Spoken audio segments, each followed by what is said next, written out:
Looking at a bank account with 2 digits in it while bills are piling up and wondering how this became normal.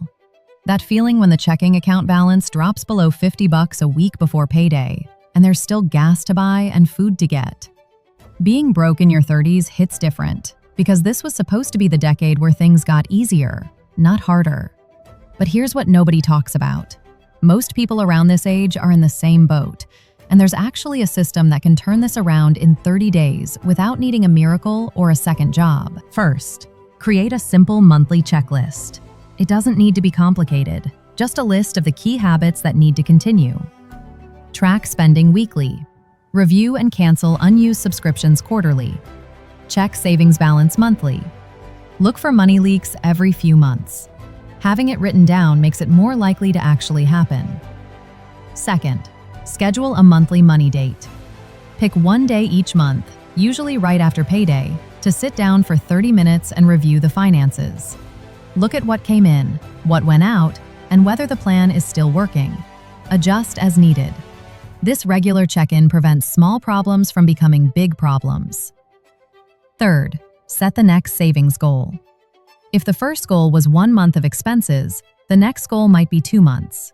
Or maybe the goal shifts to paying off a specific debt, or building up a fund for car maintenance. Having a clear target keeps motivation high. Financial research consistently shows that people who build systems around their money instead of relying on motivation are exponentially more successful over time. Motivation fades. Systems keep running. And here's something important. This 30-day reset won't be perfect. There will be days when spending goes over budget. Unexpected expenses will pop up. Old habits will try to creep back in. That's normal. The point isn't perfection, it's progress.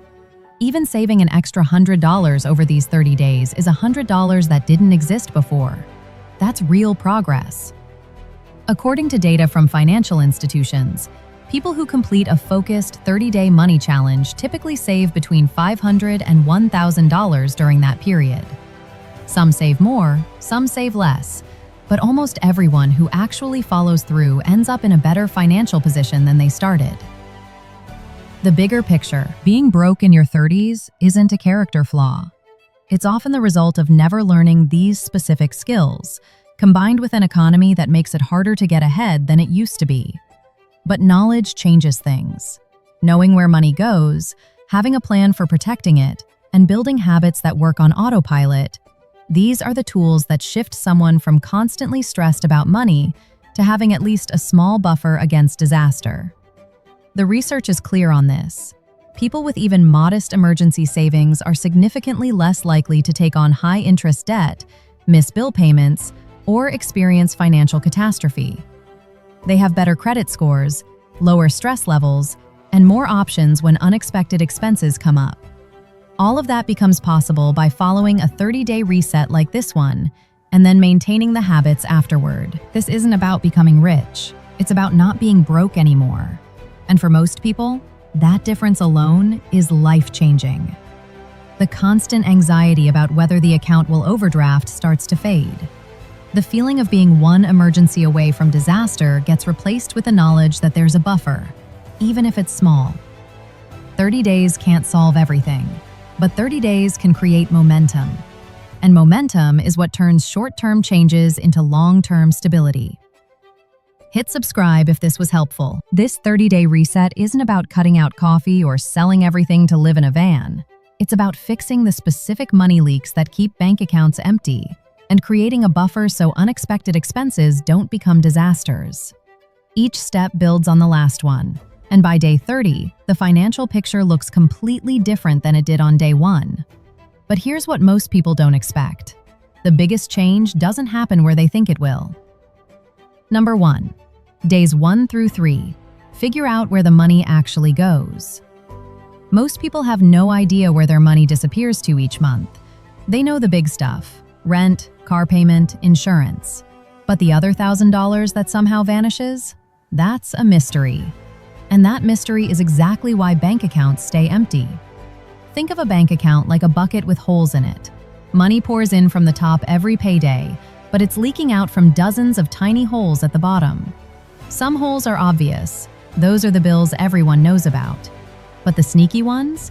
Those are the holes people don't even realize exist until they actually look. The first 3 days are about tracking every single dollar that leaves the bank account. Not judging it, not trying to fix it yet, just writing it down. This means pulling up bank statements and credit card statements from the last 30 days and putting every transaction into categories: housing, transportation, food, subscriptions, shopping, entertainment. Everything gets a label. Here's what usually happens during this exercise. People find subscriptions they forgot they signed up for. A streaming service that auto-renewed 6 months ago. A gym membership that's been charging $29 a month for a gym nobody's been to since January. According to a survey from CNET, the average person wastes almost $200 per year on subscriptions they don't use. That's not pocket change when living paycheck to paycheck. But the bigger revelation comes from seeing how much goes to food. Not groceries necessarily, but takeout and delivery and grabbing lunch at work because there wasn't time to pack something. Those $12 lunches and $30 dinner orders add up to hundreds every month, and most people have no idea until they see it all written down. There's this woman, let's call her Sarah, who did this exercise and discovered she was spending almost $400 a month on food delivery. $400. When she saw that number, she actually laughed because it seemed impossible. But there it was, across dozens of small orders that felt like nothing in the moment. 2 orders a week at $30 each adds up fast. She told her friend about it, and her friend said, "Well, at least you're not spending it on something worse." But here's the thing. $400 a month is $4,800 a year. That's a used car. That's a medical emergency covered. That's the difference between being broke and having options. The goal here isn't to panic about past spending. It's to get a clear picture of reality. Because trying to fix money problems without knowing where the money goes is like trying to lose weight without knowing how many calories are being eaten. The data matters. Some people like to use apps for this. Others prefer a simple spreadsheet. The tool doesn't matter as much as the consistency. Every transaction from the past month needs to be accounted for. And yeah, it takes a couple hours. But these are the hours that change everything. Now here's what nobody tells people about this tracking step. It reveals something unexpected about spending patterns that completely changes how the next phase needs to be approached. But before getting to that, the subscriptions need to be dealt with first. Number 2, days 4 through 6. Kill the subscriptions nobody uses. Now that the spending categories are visible, it's time to do surgery. And the easiest place to start is subscriptions, because they're usually the clearest waste of money. Go through every recurring charge on those bank statements. Streaming services, music apps, subscription boxes, software subscriptions, cloud storage, all of it. Then ask one question for each one. Was this used in the last 30 days? Not, might it be used someday, or it's only $10 a month, so whatever. Actually used. If the answer is no, cancel it. Right then. Don't wait until the next billing cycle. Most services will let users cancel immediately and still use the service until the paid period ends. Set a phone timer for 15 minutes and go through the whole list. Cancel everything that isn't actively adding value to life. Research from financial advisors suggests that cutting unused subscriptions alone can free up $30 to $50 per month for most people. For someone who's broke, that's gas money. That's groceries. That's a buffer against an overdraft fee. But here's the thing people get wrong. They cancel subscriptions and then just spend that money somewhere else without noticing. The savings need to be redirected immediately into somewhere harder to access, which is exactly why the next step matters so much. Because there's a psychological trick that makes saving money almost automatic once it's set up right, and most people have never heard of it. Number 3, days 7 through 10. Set up the separation system. One of the biggest reasons people stay broke is because all their money sits in one account where it's easy to spend. Rent money, grocery money, going out money, emergency money, it's all just mixed together in checking. So when something looks affordable, it gets bought, even if that money was supposed to go toward bills next week. The separation system fixes this. It means opening a second account, usually a savings account, at the same bank and splitting money into two clear categories. Money that needs to be spent this month goes in checking. Money that needs to be protected goes in savings. The key word here is protected. This isn't about saving for retirement or a vacation someday. This is about protecting money from being accidentally spent. And according to data from banks, people who keep emergency funds in separate accounts are significantly less likely to dip into them for non-emergencies. Here's the vulnerable truth that needs to be said. Most people feel embarrassed about needing to hide money from themselves. Like it's some kind of personal weakness that they can't just be disciplined and leave money sitting there untouched. But that's not how brains work. Money sitting in a checking account screams available to spend every time someone looks at the balance. Moving it to a separate account changes the mental categorization from money I have to money I'm building. Same dollars, completely different psychological effect. During days 7 through 10, the task is simple. Open that second account if it doesn't exist already. Then set up an automatic transfer. Every payday, a specific amount moves from checking to savings before there's even a chance to think about it. Start small. Even $20 per paycheck makes a difference. The amount matters less than the habit. Some people resist this because they think, I don't have extra money to save. But here's the reality. If money sits in checking, it will get spent. If it moves to savings automatically, it becomes invisible, and spending adjusts around it. It's not about having extra money. It's about making the money that exists work better. Once this separation system is running, something interesting starts to happen with spending behavior. But to really see the effect, the autopilot spending patterns need to be disrupted first, which is what the next step is designed to do. Number 4, days 11 through 14. Run a 3-day spending freeze. This is where things get interesting. Days 11 through 14 include a 3-day spending freeze. That means 3 consecutive days of spending absolutely nothing except what's already been committed to. Rent, utilities, subscriptions that weren't canceled. No takeout, no online shopping, no just grabbing something quick at the convenience store. The point isn't to suffer. It's to break the autopilot spending patterns that drain accounts without anyone realizing it. Most people spend money out of habit, not necessity. Coffee on the way to work because that's what happens every Tuesday. Ordering dinner Thursday night because that's when the long meeting always runs late and nobody feels like cooking. A spending freeze interrupts those patterns. It forces creativity. Instead of ordering food, what's already in the pantry gets used. Instead of buying entertainment, free options get explored.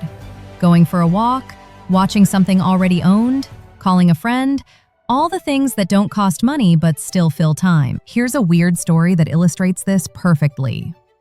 There's this guy who decided to do a week-long spending freeze, and on day 3, he got so bored that he started organizing his closet. Nothing noble about it. He was just avoiding work and had already watched everything interesting. While organizing, he found a gift card from 2 years ago with $65 still on it. Then he found another one with $20. Then he discovered a jacket he bought for a wedding that still had the tags on it, and he returned it for $140. By the time he finished organizing out of boredom, he'd basically found $225 that had been sitting in his apartment the whole time. The spending freeze didn't just save him money, it literally helped him find money he'd forgotten existed. Research on financial behavior shows that people who complete no-spend challenges tend to have better spending awareness afterward. They start noticing the difference between, I need this, and I'm used to buying this. And that awareness alone can save hundreds of dollars over the following months. Plus, there's a psychological benefit. Making it through 3 days proves that it's possible. That emergency money and savings doesn't need to be touched for every small thing. That survival doesn't require spending money every single day. And that confidence becomes important later when bigger financial decisions need to be made. But here's the part that surprises most people about the spending freeze. It reveals which expenses actually matter and which ones have just been draining money for no good reason. And that leads directly into figuring out what's actually necessary to survive each month. Number 5, days 15 through 18. Calculate the bare minimum number. By this point, 2 weeks into the reset, spending patterns are clearer, and some money has started moving into savings. Now it's time to figure out the actual number that matters, the bare minimum cost of existing for 1 month. This isn't the number that includes going out or buying new clothes or any extras. This is rent, plus utilities, plus minimum debt payments, plus basic groceries, plus transportation to work. Everything absolutely essential to keep the lights on and food on the table. According to guidance from financial institutions like Vanguard and Bank of America, understanding monthly essential expenses is the foundation of any emergency fund. Most people have never calculated this number. They know what they spend, but they don't know what they'd need if everything non-essential got cut. Here's how to calculate it. Pull out that spending tracker from days 1 through 3. Highlight only the things that would cause serious problems if they weren't paid. Then, add them up. For most people, this number is lower than expected because it doesn't include restaurants, shopping, entertainment, or any of the stuff that feels normal but isn't actually necessary. Why does this number matter? Because it becomes the first savings goal. Financial experts consistently recommend having at least 1 month of expenses saved as a starter emergency fund. Not 3 to 6 months. That comes later. Just 1 month. And research from the University of Colorado found that even having around $2,500 saved can protect people from financial hardship. Once that bare minimum number is clear, it becomes the target. Everything else in this 30-day reset is designed to help reach that target faster. And speaking of reaching it faster, there are usually 3 specific places where money is leaking out that nobody's paying attention to, which is what gets tackled next. Number 6. Days 19 through 22. Identify 3 money leaks to fix. Spending has been tracked, subscriptions are canceled, and the bare minimum number is calculated. Now it's time to look at the specific money leaks that keep the account from growing. These are the spending categories that are higher than they need to be. For most people, the biggest leaks fall into 3 categories: food, transportation, and impulse shopping. Not always these 3, but usually at least 2 of them. Food is the most common leak. According to financial tracking data, the average household could save anywhere from $100 to $300 per month just by meal planning and reducing takeout. That doesn't mean never eating out again. It means being intentional instead of defaulting to delivery every time cooking feels inconvenient. Transportation is another big one. Gas prices fluctuate, but driving habits don't have to. Combining trips, carpooling when possible, or even just driving less aggressively can save $20 to $40 a month in fuel costs. Car insurance is often overpriced too. Research from Consumer Reports found that people who switched insurers in the past 5 years saved a median of $461 annually. That's nearly $40 a month for making 1 phone call. Impulse shopping is the sneakiest leak because it doesn't feel significant in the moment. A $15 purchase here, a $30 purchase there, but by the end of the month, it adds up to a couple $100s of stuff that wasn't needed. The fix isn't to stop buying things, it's to add friction to the process. Delete saved payment info from browsers. Unsubscribe from marketing emails that trigger the urge to buy. Wait 24 hours before purchasing anything non-essential. During these 4 days, the task is to pick 3 specific leaks and create a plan to reduce each one by at least 20%. Not eliminate, reduce. Small improvements in multiple areas add up faster than big sacrifices in one area. Now, once these leaks are identified and plans are in place to fix them, there's still one problem that trips people up every single month. And it's the reason most good financial intentions fall apart by week 3. But there's a way to completely eliminate that problem. Number 7. Days 23 through 25. Automate whatever can be automated. One of the biggest mistakes people make with money is relying on willpower and memory to do the right thing every single month. Willpower runs out. Memory fails. Bills get paid late. Savings contributions get skipped, and financial progress stalls. Automation fixes this.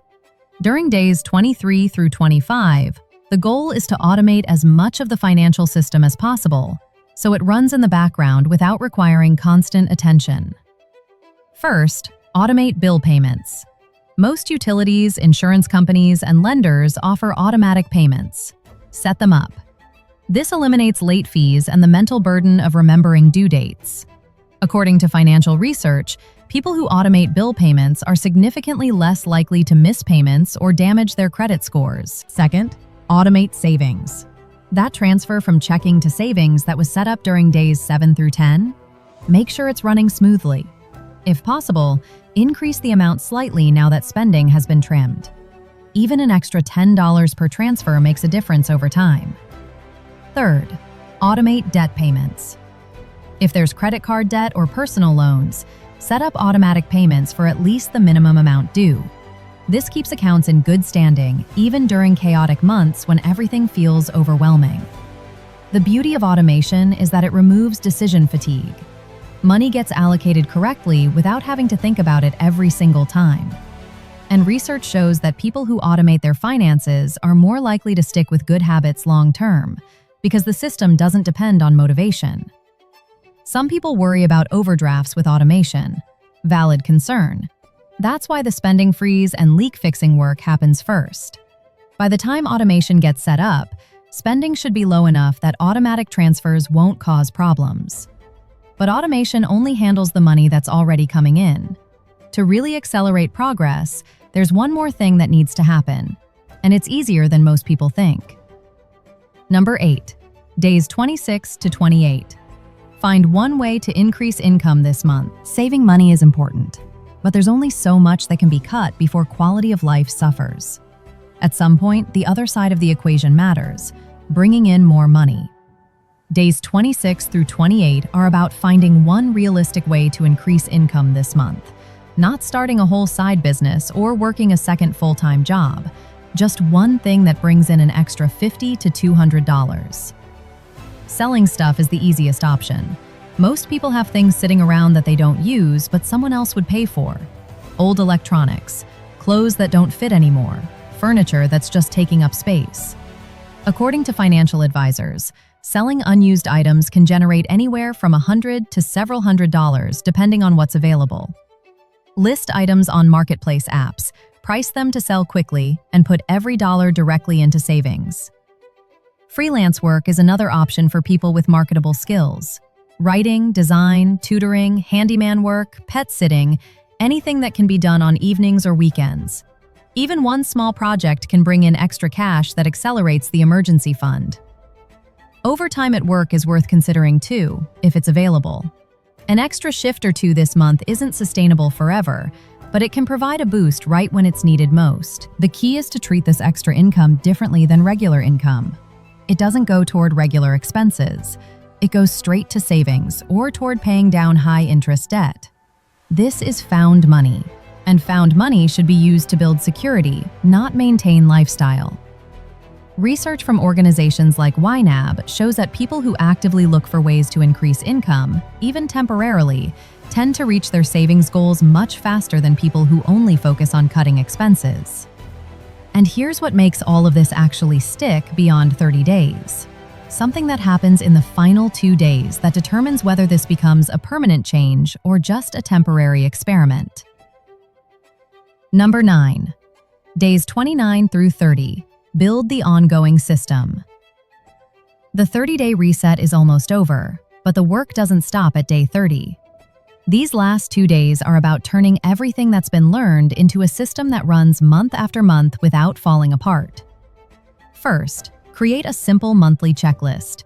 It doesn't need to be complicated, just a list of the key habits that need to continue. Track spending weekly. Review and cancel unused subscriptions quarterly. Check savings balance monthly. Look for money leaks every few months. Having it written down makes it more likely to actually happen. Second, schedule a monthly money date. Pick one day each month, usually right after payday, to sit down for 30 minutes and review the finances. Look at what came in, what went out, and whether the plan is still working. Adjust as needed. This regular check-in prevents small problems from becoming big problems. Third, set the next savings goal. If the first goal was 1 month of expenses, the next goal might be 2 months. Or maybe the goal shifts to paying off a specific debt. or building up a fund for car maintenance. Having a clear target keeps motivation high.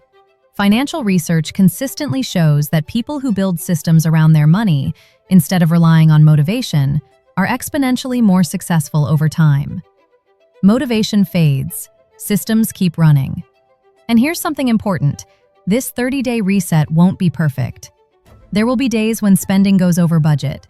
Unexpected expenses will pop up. Old habits will try to creep back in. That's normal. The point isn't perfection, it's progress. Even saving an extra $100 over these 30 days is $100 that didn't exist before. That's real progress. According to data from financial institutions, people who complete a focused 30-day money challenge typically save between $500 and $1,000 during that period. Some save more, some save less.